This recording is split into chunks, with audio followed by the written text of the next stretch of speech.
Does your gut feel off? Is your energy unpredictable? Is recovery slower than it should be? You're not broken. Your system just needs a reset. The 28-day nutrition gut reset is designed for active people and athletes who want better digestion, steadier energy, and stronger performance heading into the new year. This isn't a DIY program. I'm supporting the group live 3 times per week with quick check-ins, guidance, and accountability. So space is limited to keep the experience personal. We kick off January 1st, and the last chance to join is January 5th. No extremes with this, no guesswork, just a smart, structured reset with people who train and live just like you do. Learn more and save your spot at theenduranceedge.com/reset. Start the new year feeling better from the inside out. If this sounds like what your body's been asking for, don't wait. January 5th is the final cutoff.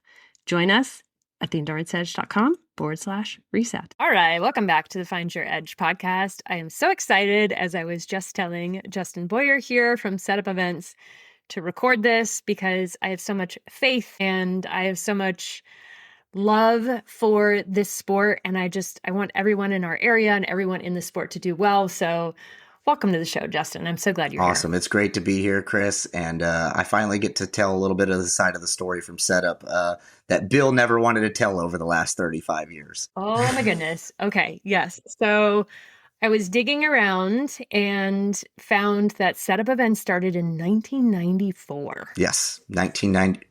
Yep. So he was really like the OG. And when I got into the sport in 2003, and my first race was White Lake. So it was a Setup Events race, and I absolutely adored it. I can definitely credit him to part of the reason why I'm in the sport and doing this as a career is because I loved it so much. So I remember then that he was probably maybe the second largest race directing company. And that was in 2003. So where are you guys at now? Tell us about Bill. How is this getting shifted over to you? We got to learn all about you because you have a really cool background. So I'm going to let you take it away. Awesome. Justin. Yeah, thank you. So I was not around at the beginning stages. I'm a West Coast baby that turned into a military kid. I call myself a kid. I'm 1 year away from retiring from the Marine Corps. But so I've been fortunate to travel around the country and even the world. And I landed over here on the East Coast 2018, found Setup Events. They were doing some races in South Carolina and North Carolina. And then I was able to start working for Bill, after the pandemic. Bill was really firing things back up. So I was able to come in as a staff, and then things just lined up to where I was able to become Bill and Linda's right-hand man. Their race director, their guy that hauls the trailer out, the guy that hauls the staff. And I know we're going to say Bill a lot, but we cannot forget Bill and Linda. Linda has been there the whole time. She is really the puppeteer behind the curtains because she handles all the timing for all of Setup Events as well too. So I got my White Lake shirt on because I'm excited for White Lake. This year's it really is one of my favorite races as well too. I'm sure that's what keeps a lot of people coming back is going to the White Lake races, which is why we go twice a year. Yes, it is such a great event. And I love that it's so beginner friendly, and then also so friendly to those who really want to take it to the next level and really go super when you have a super shallow lake, it's a lot less intimidating. When you have a very flat bike course, it's less intimidating. And the run, in the summer, the run can get a little warmer, especially for our half, but for our short distance. I mean, hot is actually the term perhaps we could use. But you're in North Carolina, right? If you've been training, it's just another day in North Carolina. It is. Yes. Yeah. And it's so nice that water is you can see. Yes. You can see things. Yeah. Compared to a lot of other races around this area, it's really a beautiful destination, and it's really spectator friendly. It's just a great race. And if you haven't been to one of those White Lake races, we do it in May and we do it in September. We do halves, we do internationals, and we do short course as well too. So it's really what keeps people coming back into the sport. And we, as the production side, really try to make it great for the spectators and the athletes coming out to where they have a great race and they go home thinking about, man, that was probably one of my best races. I probably PR'd something, you know? Yeah. Oh, for sure. And the distance between the water and transition is like not Right. far. So you're not doing this like massive, transition time. So that cuts back on overall Right. time too. And I know you mentioned that you have a half, you have Olympic, and you have sprint, but you also have some like unique Yeah, formats. yeah. So in the fall, we do the double sprint down there. So the double sprint started in 1997. Bill was the first person to do the double sprint. Um, Oh, good on him. Was that at Carolina that Beach that was or did he do originally it at at White Lake? Carolina Yeah. Beach, Okay. right? So it's the swim, run, bike, run, swim, finish on the beach format. He moved it down to Curry Beach where they lived down there, so they loved doing it there because they just got to wake up and walk out to the transition area. And we've just struggled. I'm going to try and do this, say this gently. We've struggled with the area because tourist season and just the area they really cater towards the tourism in that area, and I don't think the city really sees our race production, or at least at our level, supporting their mission. So so we had to move the race to White Lake. So now we do the double sprint in September. And we've had a lot of people asking for it to come back. So we just started it in 2024, brought it back after a 2-year hiatus, and I think it's picking momentum back up. People are talking about it. That's so cool. I I think, and you can certainly chime in on this. I feel like that is part of the future of the sport is not just being swim, bike, run, but being something a little interesting, something a little different, something kind of fun and challenging, especially for anyone who makes their way into long course and then maybe is sort of boomeranging back because historically and statistically, people who go long course, and I'm talking like half and full Yep. Ironman, tend to have a higher burnout rate. And then in our minds, and actually our sports psychologist, Coach Carly, is literally doing this as her Yeah. dissertation of how there's this almost like level of blueness after long course racing. You sort of get used to this like hefty training load and you're just like, oh my gosh, it feels so heavy. And to me, a double sprint is just freaking Yeah, fun. it's a quick race Like, and you're done in an hour and 7 minutes, an hour and 29 minutes, something around there. yeah, yeah, yeah, totally. Okay, so I know you mentioned the town of Curie Beach, which is fine. There are always going to be little nuances to every city, I'm sure. So talk a little bit about how you're choosing some of these events. What are some of the potential challenges, whether it be, whether the town accepts you or permitting or cops or I don't know, anything maybe that I'm No, missing. Like, what do you feel like people you need to just know? listed a handful of our nuances. Thankfully, setup events has been rooted for so long, and our race series is very predictable. Right? We haven't really added a whole lot of races over the years. We may have lost a couple. Lake Lure right now. I don't want to say we lost Lake Lure, but we are waiting for Lake Lure to rebuild right now after that devastating hurricane last year. Lake Logan, right? Lake Logan was a race we lost. They had a half as well too, and I think that ties into a lot of the challenges that we face on a day-to-day basis, right?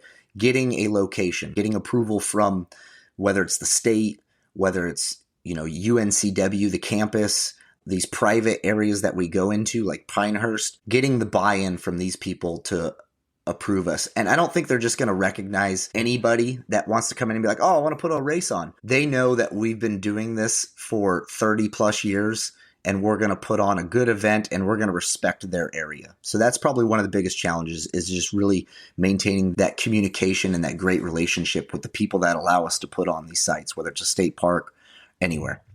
The second thing you mentioned was police, right?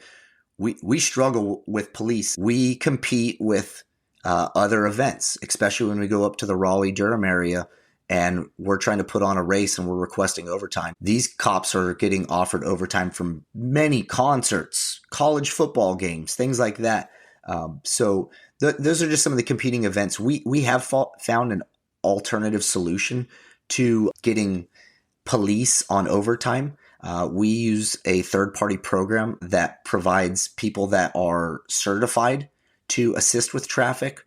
They're not authorized like a law enforcement official to stop traffic, but they are authorized almost like a road crossing guard, right? Near an elementary school. So we have some of those people that come out from this third-party program. They've been super supportive. They don't know anything about triathlon, but they come out and they're rooting on people as they're doing their job. So we're thankful for them as well. And then I think some of the other pieces is just weather. Mother Nature is one of those challenges that we face as a race production company.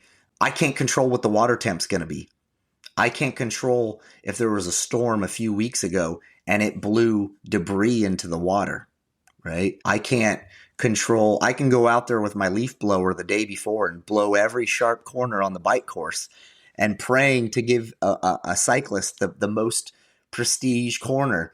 And one truck can mess that all up, and then there's gravel and rocks on that corner. So we try our best to put on the best race, and sometimes Mother Nature has other plans and makes it a little challenging for people, right? You want to be able to have your best race, but sometimes you have to overcome those challenges. That's why triathletes are the best, because they are always thrown different challenges, and that's part of racing, is overcoming those challenges. Yes, I think that's a great point, because so many of us train in what we would otherwise think of as maybe pristine conditions. Right.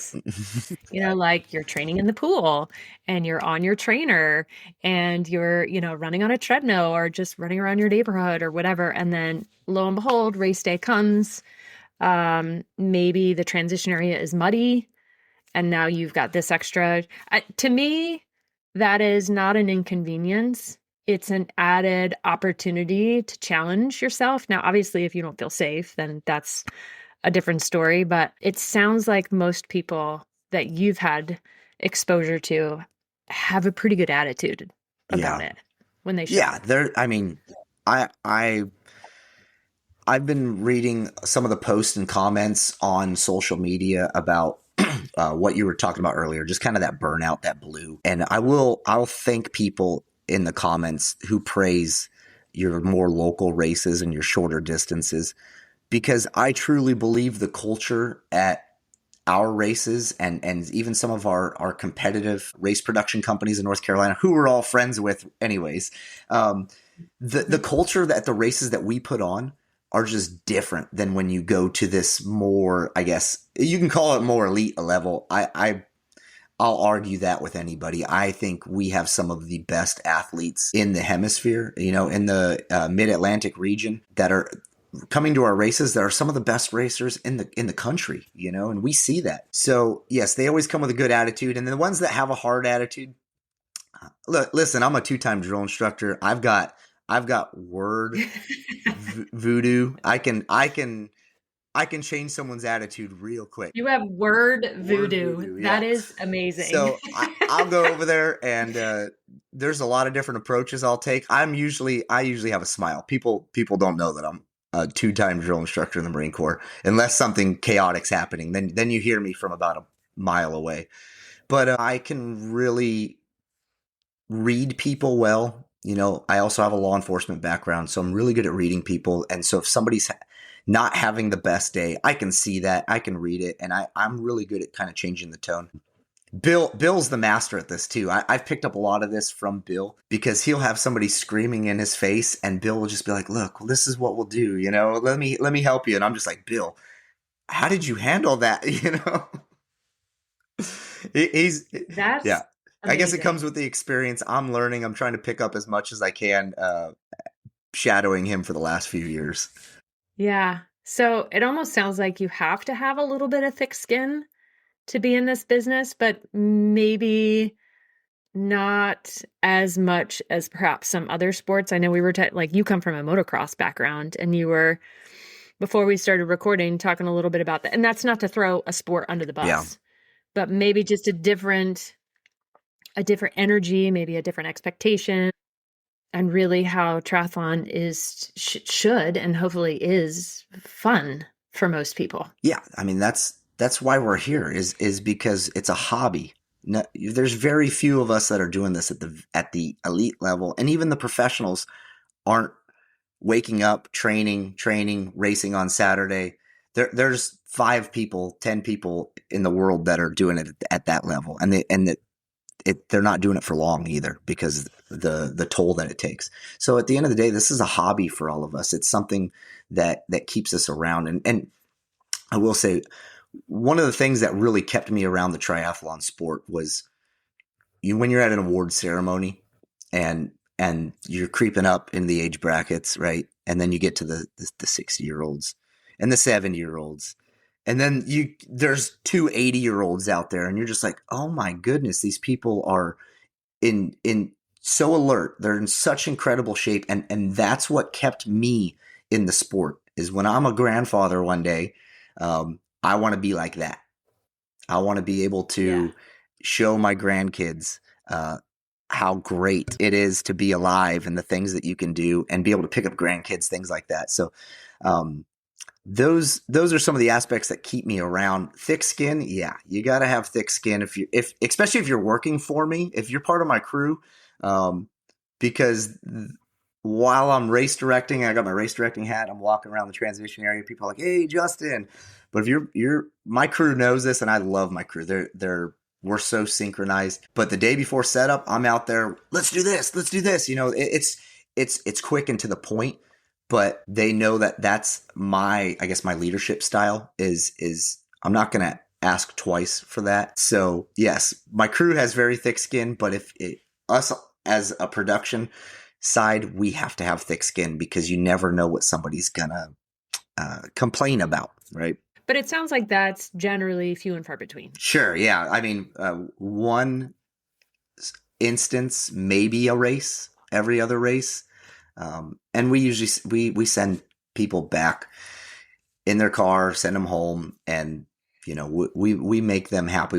Our goal is to just put on a great race and bring you into the sport and this community. That's why you're here, right? You love this community so much that you've decided to find a home in the community. And that's what we really want to show a lot of these people that maybe just have a bad day or a bad race, that today wasn't a clear example of what we're all about. Yeah, definitely. And I think so much of that rare experience is maybe an opportunity for somebody to grow. Sure. You know, they just so happen to complain a little bit. Yeah. Right. Yeah. So again, that's why I love this sport, is it's like, okay, I may have had a bad day. I may have had a really bad day. Did me yelling in the race director's face, was that warranted? Probably not. So I can go home, cool off a little bit, and maybe reflect on that. And like, how can I take this opportunity to be a better human, be a better racer, be a better community member, to lift others up, and the race directors, because you know, we want to keep you guys. I can say I've never gotten to a screaming match with anybody. I'll win. I know that, but that's not what I'm here to prove. I'm here to So don't I'm here try. to make everybody happy. And you got to understand, we have children athletes. So there's so many children coming up in the athlete form right now. Children spectators, family spectators. We're not trying to ruin the day for everybody just because you had a bad day. Let's go over into the corner. Let's talk about this. If you want to beat me up verbally, you know, I'll take the words, and you know, there's just too much good going on at a race to mess up everybody's day, right? Yeah. Yeah. Talk a little bit about the cost of the sport, because I feel like you guys have because you've been around so long, I feel like you guys do a really great job at keeping things affordable. You know, how do you feel like that ties into maybe the future of the sport? Are there certain challenges that go along with various aspects of the cost of the sport? Yeah, the putting on a race is not cheap, especially if you're putting on a smaller race, right? We're not Ironman. We're not getting 3,000, 3,500 athletes showing up. You know, our races range from a slow or a rainy day is 200 racers to, you know, our more average, which is, you know, 300 to 500. And then some of our bigger races, you know, like Wrightsville Beach, we're cracking over 1,000. So things got more expensive from my understanding. I'm not the accounting guru, but Bill and I communicate a lot about the expenses. And I can tell you after COVID, a lot of things went up, and kudos to Bill and Linda, because that was one of their main points was just because the expenses are going up, we're not going to jack up the prices. You can go to everybody else's race site in the area and look at the cost of a triathlon, and then go look at setupevents.com and look at the cost of our races.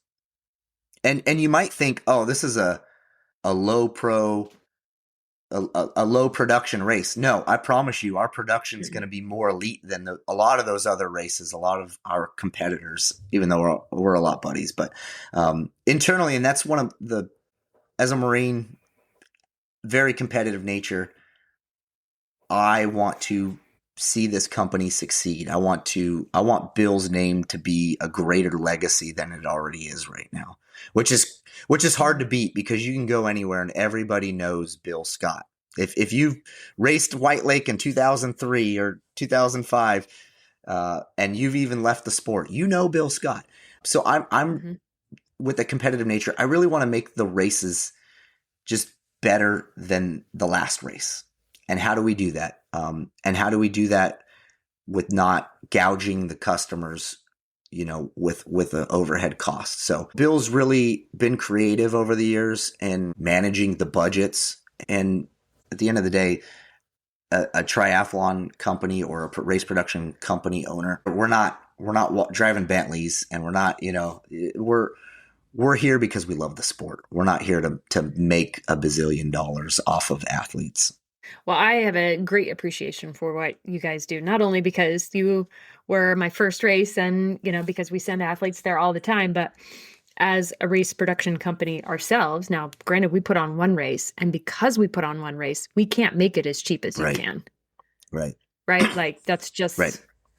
It's just not possible. Right. So going with a company like yours, who does it all the time, who has the timing equipment, you guys have all of the stuff. We don't have all the stuff, right? So that makes it more costly for us. So that I feel like it's not a low production opportunity. It's like, oh, this is affordable because they do it all the time and they're really good at it. It's a lot easier when we've got 2 trailers full of equipment. We've got 2 storage facilities full of equipment that has been, some of the stuff's been gathered over the 30 years. Bill and I, we're going to go to the recycling center here shortly, but we have all the equipment, right? So it's easy for us to show up. And when we do so many races a year, we go on autopilot, when we go to set up, whether it's a Viking Dash race, right, which is coming up, or it's our triathlons, or even the swim races that we put on.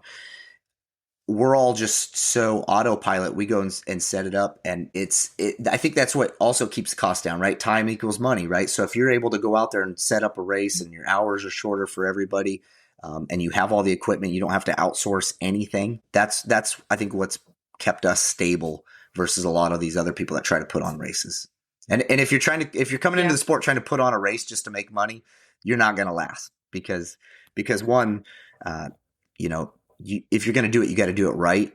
And it takes time. This isn't I'm going to put on one big race and I'm going to just step away from the sport. Like, it takes time to really invest yourself into this community. And there's some other great people that are doing it really well. And I look up to a lot of these people, I'm not sure if you're familiar with Tom Clifford.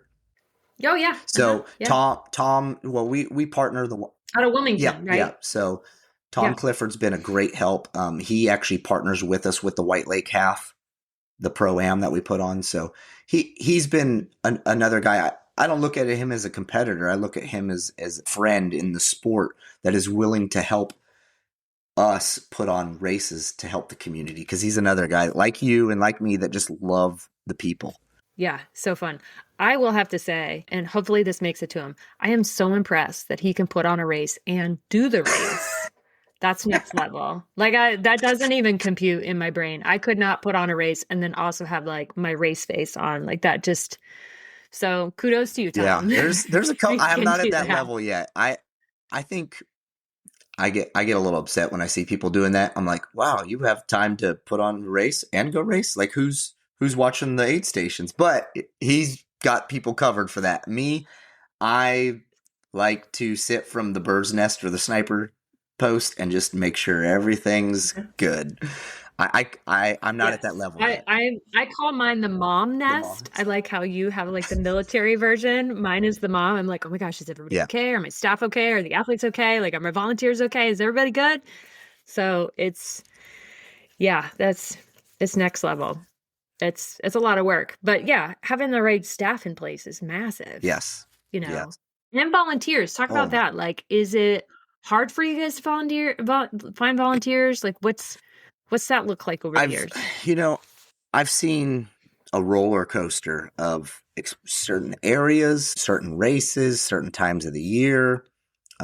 Yes, volunteers are hard to come across, and we try to incentivize our volunteers with something, whether it's a discounted race in the future, whether it's some swag or something like that, because we are very appreciative of anybody that volunteers to come out and support a race. Now, if you've never volunteered before, like that should be on your 2026 challenge list right there, is just go volunteer for a race, because you see so much of the inside of the production of the race by just volunteering, whether you're working an aid station, whether you're supporting in the transition area, you're at the finish line, you know, anything. There's so many volunteer spots at any race, that you will learn. And as an athlete myself, I took that as an advantage point, that I was learning some inside of the sport that I could take to my next race.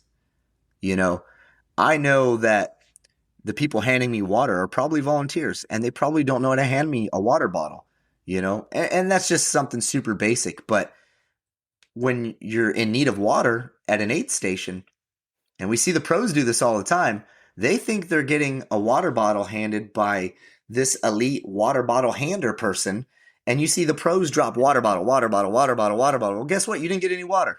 So, um, but when you know these are volunteers and you've done it yourself, and you've sat there and handed people water cups, you learn so much. So yes, volunteers are hard to come across. That's my selling point.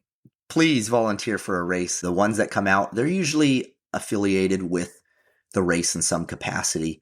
Whether, we get a lot of National Honor Society high school kids that need some hours. And so those kids are great because, I mean, where they are in their academic career, they're already ahead of their peers just being a part of an organization like that. And so when they come out, they're super helpful, super friendly. Then we get family members, right?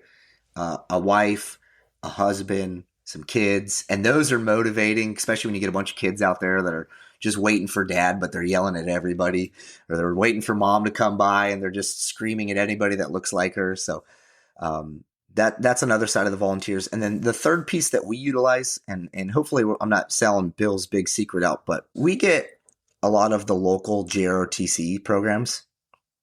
At Oh, that's a great idea. Oh man, Yeah. I probably just blew Hmm. it then. So, but we have a good, Well, I mean, but they, like you mentioned, they get yes, hours, yes, and when right? you're part of a JROTC program, you're part of either a Navy, Marine Corps, Air Force, or an Army JROTC, which has some discipline and some structure. And so when these kids come out, Mhm. they're a lot more disciplined and obedient to orders, than most of your 14, 15, 16-year-old kids. And they also have a boss there, right? It's some sort of military official, typically a retired one, that heads that whole program. So those groups have been great. I will give a huge shout out, up in Troutman, Mooresville area, the South Iredell High School, Marine Corps JROTC. Not to put them at the top, but man, those kids, go out to the Lake Norman's sprint, or the Charlotte Viking Dash, and you'll see these kids out there. And man, that retired lieutenant colonel and the retired mass sergeant, they've got those kids like. I want to put my kids in their program because they've got those kids just on it. That's so cool. Yeah, Justin, you may have just created a challenge because my kid is in Navy Oh Junior no, I love ROTC. it. And so, so I might have to challenge their group to come volunteer for our race or any of y'all's Yeah. races and see who shows up a little bit better, the Navy or the Yeah. Marines. Oh, all right. So All right. I see what you game did there. on. Yeah, they're Also, this is coming from an Air Force brat. So, and anytime I tell anybody that, they're like, especially in the Army, they're like, "Oh, you were just in the Air Force." No, I wasn't personally no, in the Air Force. I just followed just my dad traveled around, around. but just Short, traveled short. around. Let me Yep. give you a 10-second. I was actually trying to join the Air Force, but I went on the day after Thanksgiving, known as Black Friday, to the recruiting station, and the Air Force recruiting station was closed. I Oh, should have took man. that as a sign that life probably would have been a little easier in the Air Force because the Yeah, only one open was the Marine they were Corps one. off. So Justin, I respect what you do. Thank you for your no, service. I yeah, following my dad around was enough. Yeah, I could not imagine. bless the kids So, that yeah. do it, and try to be in sports. I got a 15-year-old daughter that's had to pack up and move a handful of times, and we're thankful for the children of service members because they go through a lot. Yeah. But I mean, at least from my experience, I felt like, and I know it might sound a bit of a shock, but I am definitely an introvert. And that was a way for me to be like, okay, starting all Yeah, over, got to meet new friends, got to get in the community, got to, show up and do your thing. And yeah, I mean, I've met some really great people where otherwise I think if I lived in the same place, I think life would be very yeah, you get different. exposed to so So, many different things, and sports, right? Like, so in certain areas you do certain sports. One of my friends just came from 6 year or 5 years in Japan. His son played a lot of baseball. um, you know um, just where you're at just geographically changes, so the kids I think they get an opportunity as much of a challenge they face growing up and on all the hard stuff. I think military kids get a lot of different opportunities that somebody that just grew up in small town USA all the way to high school or even college doesn't get. yeah, a little different. So, where do you think, based on your experience thus far in the sport, where do you think the sport is headed? Hmm. you know I think I'm a stats nerd. So I'm constantly looking at the demographics of what age groups are looking at our races. Just on the internet. I'm looking at who's showing up in racing. I'm seeing which classes are stacked. And then you turn the whole personal side to it, somebody my age who's got children. I don't have time to train this and that as much as I probably did back in the day. Or that I might have in about 10 or 10 years when all the kids are gone. I'm gonna have a lot of time to train, and I know, because Justin, I know you mentioned your 15-year-old, but you also have a 1-year-old at yeah, home. yeah. You're busy. We love Yeah. kids, and I love girls. I got 3 girls, so Oh, that's I think awesome. that's what really That's so great. melts my heart. But we have such a wide range of demographics of ages. We've got kids that are 9 years old that want to race, and we've got people in their mid 80s racing. And I think that the generation right now that is, I don't want to say any offensive words, but the 50 plus generation, 60 plus generation, I feel like they have done such a great job at making the sport fun and being able to show people, and I can recall some instances at races where I'm an athlete and some guy just starts talking to me, and I was nervous. I didn't know anybody at the race, right? So you're not going to see that from a 20 or a 30-year-old person. It's the more experienced, more knowledgeable, more wisdom people that, and I don't even know if they're doing it, but they're breaking the ice for me in something that maybe I was uncomfortable with.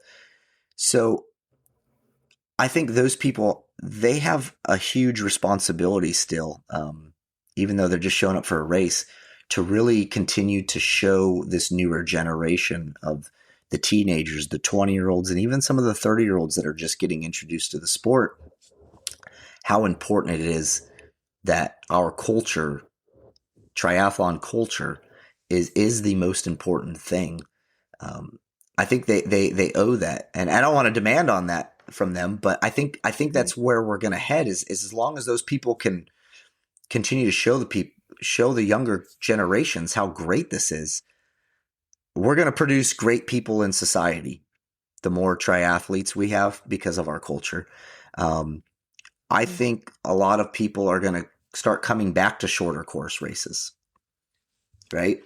I think that a lot of people put it on their cork board or put it on their calendar that they want to go do a long distance race, whether it's a half or a full. And they start putting the money out for it, which it's expensive, right? They get a trainer, they entry fees, hotels, flights, bike carriers, everything involved with the expenses of this race.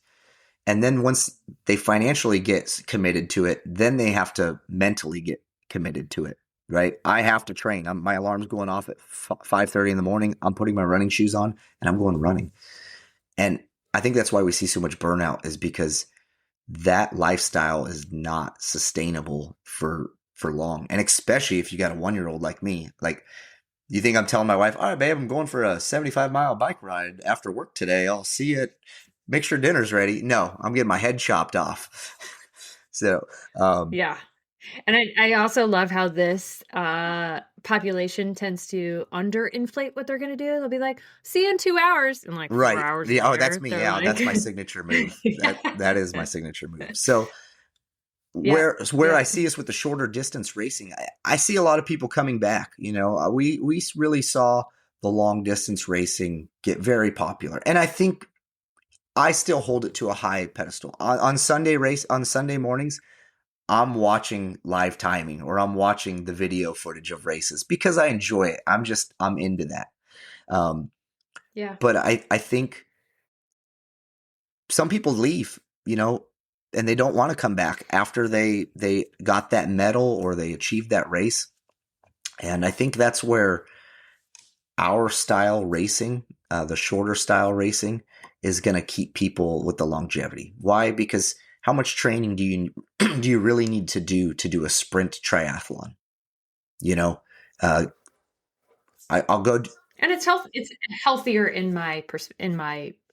perspective. Yeah. You know, you're socially, mentally, physically healthier to be training not as many quantity. And I know some people just love training, Yes. and that's fine. But from my perspective, from a longevity perspective, I think short course is an easier way to sustain the sport for longer. Yeah. So, yeah, I enjoy it. I like it. I like doing. I'm the sprint king, right? We have Olympics, but I'm the sprint king. Why? Because I could ride my bike twice in the month, go on a couple runs, and maybe get in the pool a month. You know, sometime in the month before a race, and I can show up and I can race. You know, that's what yeah, I love about it. yeah, And then yes, agreed. I always sort of joke that I like to be home by breakfast. yeah, So, just like get out, get her done, come back and have me an egg sandwich. exactly. Like Yeah, we that's what I'm talking we about. have an athlete. The great thing about our racing too is I know so many people that have become my friends, right? Just our regulars. But we have a guy, his name's Adam, and he is fast. All right. I'm not going to throw his last name out because I don't want him to take offense to this, but it's a sign of appreciation. He wins his age group. Sometimes he wins races overall, but he is known for getting in the car and going home right after he comes across the finish line. He might shake a couple hands, whatever, but he's here for business, finish the race, and then probably mowing the lawn before we're even taking the finish line inflatable down. Yeah, yeah. I mean, yeah, I guess you can, speaking of like introverts, like that just might be his Yeah. jam, right? Get done, maybe get back to the family, or maybe he's peopled out. If he sticks around And that's okay if he too. sticks around for an award ceremony, I like to make a big deal out of it. you know. I'm like, look, everybody, Adam stayed for awards, you know. So I love him though, and he's such a tremendous athlete too. If you watch him, his form is just phenomenal in every aspect, and you can tell that he takes the time to really train. But at the same Yeah. time, he's managing life, right? I'm here to race, but I got to get back home because I got something else to do too. Yeah. I mean, who's not, right? Like we all have things. Um, that reminded me again what you were talking about with some of the I don't want to say the word OLD, the more mature Yeah, generation experienced. of Yeah, triathletes. Yes. So I know you were like, I'm not going to put that expectation on them. I kind of am. I think that they have an obligation to keep the sport around. And in my mind, that's just like generally chatting with, just like making conversation. I remember it was probably at White Lake, because you're standing in the water getting ready to race, and men and women are a little yeah, different in the water. But but, like the men are just like all over each other and they're just like so aggressive and doing their thing. And all of us women are standing around like, I'm so sorry if I hit you. My bad. I'm not intending to, just like, oh, ha, just it's just like a lighter energy, a lighter mood. But maybe it's just talking to your other, to some of the younger generation. And what do you think if you were to set an expectation for some of the more mature triathletes, what would that be to you to making some of the newer generation feel yeah. welcome? I Everybody's personality is different, right? Introvert, extrovert, things like that. But I think if for our crowd that is experienced with the wisdom that have been around the racing, I think just being friendly and being able to recognize that you were in their shoes once too. You showed up to your first half or maybe people sign up for an Ironman. Hey, this is my first Ironman, and I'm nervous as can be. And if you see those people, really just being friendly. You don't have to go above and beyond. Just hey, how's it going? I mean, and in North Carolina, we have no problem talking with everybody out here, but we get a lot of athletes from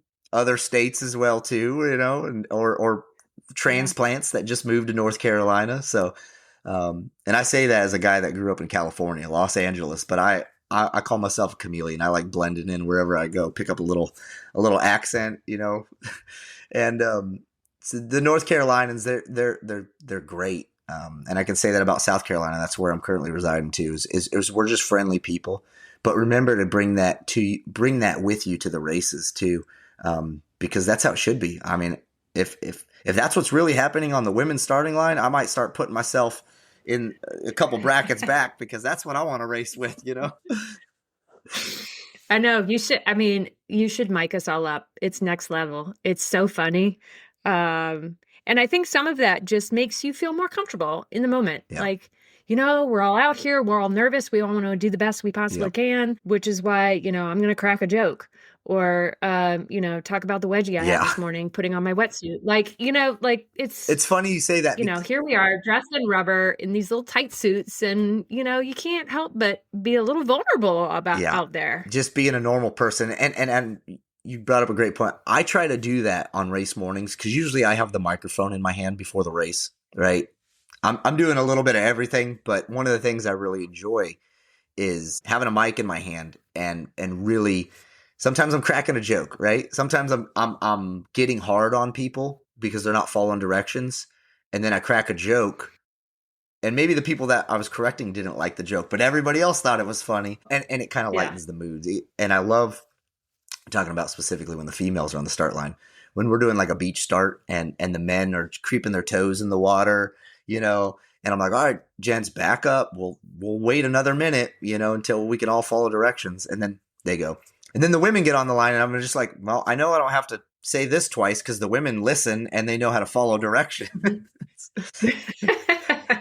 And that's just me lightening the mood and trying to get everybody to relax before the race day. And I feel like I have that power, so why not share that with everybody to just kind of help start the race a little bit better. That's awesome. Well, Justin, I think Bill made a really great decision handing the reins gradually into your hands, because it sounds like you're making set up events a very welcoming place. And I think that that's what our sport needs to be. Because if you ever think of triathlon, like, oh my gosh, I could never do a triathlon, absolutely you can. You can learn how to swim, you can learn how to ride a bike, you can learn how to love running, and then get into all the fun stuff like the transitions and eating gels with one hand and like Yeah. all the weird tricks that you would never think to ever say that you've done, but then you're like, wow, I did that. That's really Stealing cool. my daughter's hair And then tie keep to doing put it. it on my pedal to hold my pedals. Yeah. Yeah. Hey, you got a hair tie? I need that hair Yeah. tie. Uh-huh. Yeah. And she's like, yes, Dad, let's go. That's so cool. So Justin, how can we support setup? Yeah. What does that look like? Um, we're putting on, I don't want to call this like Bill's final tour, but Yeah. Bill's getting ready to retire. He wants to enjoy time with his grandkids. And so he's put a lot more responsibility on me, and I love it because he's treated me so well. And so he's going to be at a lot of our races this year, but less frequently from here on out, probably after 2026 series. So our 2026 series starts with the Viking dashes, right? They're 5Ks and 10Ks, trail runs, and you can dress Viking themed. And they're really cool. And we do them all over. I think there's 5 different races and they're all over the state. So, if you haven't been to one, and what people go out there for is the finisher medal. Okay, is this super Yeah, cool? you're gonna have to take a look at it, or if you're listening, take a look at it. But this year it's this huge Viking boat, right? They did Okay. a Thor hammer. They did they did an axe. They've had a few different cool medals over the years, and that's what a lot of people come out for is the new medal. So you have to check out the new medal. It's posted on our social and on the race websites. And then in March, we kick Cool. off the triathlon series, North Carolina Triathlon Series, South Carolina Triathlon Series. Jeremy Davis manages all the South Carolina races, and I go up and put on all the North Carolina races. Um, but yeah, we're starting off in March, and we take a break in the summer usually because it gets pretty warm, and then we pick it back up. So if you are interested, setupevents.com, or you can go on our socials, set up events, or at NC Tri Series, at SC Tri Series. And you can find anything there. We've got a race for everybody. Yeah, you guys really do. We're gonna have to like create some sort of code word, Justin, that if people have listened to this and they go up to you and they say something, because I did another podcast with the race director of Ironman North Carolina, I listened to and that too. they were recognizing her, and they were like, oh my gosh, I don't want to say something to her because I'm afraid that I'll get a Yeah. DNF because it means business, and Sammy does mean business. There's I've never personally met Sammy. I listened to that podcast as well too. And I've only heard great things about Sammy. Sammy and I, we're gonna come together at some point, but yeah, I think that was Oh, funny. you absolutely will. She's a little spitfire. Yeah, and I'm so glad that she's got that North Carolina race because it's again just sort of keeping the community Yeah. together. She does great things in that Yeah. respect. So yeah, what should people come up to you and say? Like there's gotta be Oh something good man, that they I can don't know. sort of break Well, the ice with what you. is this design on this wall? Is this like I was just thinking when you were saying that you lived in South Carolina, I was like, is that like It's a I don't know, is it like a wallpaper my wife palm decided tree? on, but I don't know if you know what type of uh shape or design this is. You could just say that shape or design or weird wallpaper or something Yeah, I like know. that. Like maybe it's like a lychee on the. I relate everything to food as a dietitian, so maybe that's what it. I don't know. Yeah, if you guys can see this on YouTube and see what that is, then you can say, "Hey, Justin, Yeah, lychee," lychee or or I don't know. yeah, green wallpaper. So Yeah. So hopefully, people are out there listening and getting excited about your events, and will go race and or volunteer. I would yeah, assume. yeah. Yeah, you gotta compete with the Navy and the Marines Whew, here, yeah. the Those ROTC kids. Those kids. kids move. So if you're gonna volunteer, no, it's great. Yeah, come race, come volunteer, even just come out, take pictures. If you're getting Yeah, into photography, we have a couple photographers that come to the races, but if you wanted to mess around with a camera, athletes love pictures of themselves. So Yes. we try to get photographers out as much as possible. But I've seen just some random people come out and just taking pictures, taking video, and sharing them with the athletes after. And, we're us athletes. We love a good picture of ourselves. Yes, you got to, yeah, you put on the race face and then you see the camera and you're like instantly like, oh, I got to, you're like, are you really having that Yeah. much fun? Hopefully you are, but also, game face to silly face or Yeah.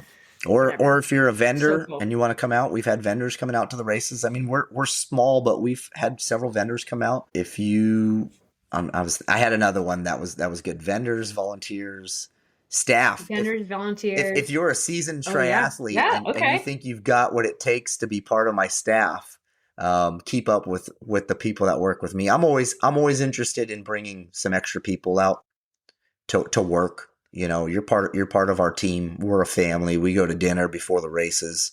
Um, That's awesome. we but we run. It's we are all athletes and as it is, and then when we are working, we're pushing each other as well too. So, but if you think you want to come out and staff a race too, I'll put you through the little ringer and see if you pass the first test. So I feel like that was another everybody loves challenge. a good So many challenge. challenges So right now. Yes, totally. So good. Awesome. All right, Justin, thank you so much for coming on from Setup Events. I wish you guys the best and tell Bill Scott all the yeah, love for 2026. It's going to be an amazing year. And however we can support you, which now I'm feeling this volunteer challenge yeah. coming That's on. that's the. So, I might make a post about it on our social. The 2026 challenge is to volunteer for a yep. race. And for anybody who is an experienced triathlete, you guys, you are honestly, I would say, some of the most valuable folks because, especially in like key areas like bike dismount mount lines, when you kind of gotta you gotta Yeah. know a little bit of what's happening so that you can bark the right orders. I mean that in the kindest and No, and gentlest that's of what you're doing. ways. You got to be short, crisp, Mhm. get it a point because that person's Yep. only got a few seconds and that they're listening to hear Yep. instructions. So yeah, Yeah, race brain is a real thing, y'all. Like you might have, I mean, and these are smart people. Triathletes are smart, but you put them in a race, we're going to have a little bit of, our brain's going to fall out a little bit. So you have to, keep them going in the right yeah. direction. So You haven't seen a volunteer lose their mind about people not dismounting at the red line. That's something to be a part of right there. yeah. An athlete not understanding why every person's not dismounting at this line. hmm Yeah, it's hard when you're coming in hot and somebody's screaming at you. Yeah, you got to be on point. You got to be on point. Yeah. So Challenge good. to all Love those it. athletes: come out and volunteer for at least one race. That's right. Let's go, y'all. Let's pack setups races in 2026, either the Viking Dashes or their South Carolina races, North Carolina races.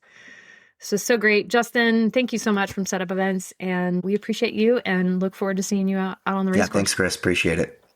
Hold up a second. Before you scroll to the next episode, if you're thinking, I know what to eat, I'm just not doing it consistently, this is your sign. Nothing is wrong with you.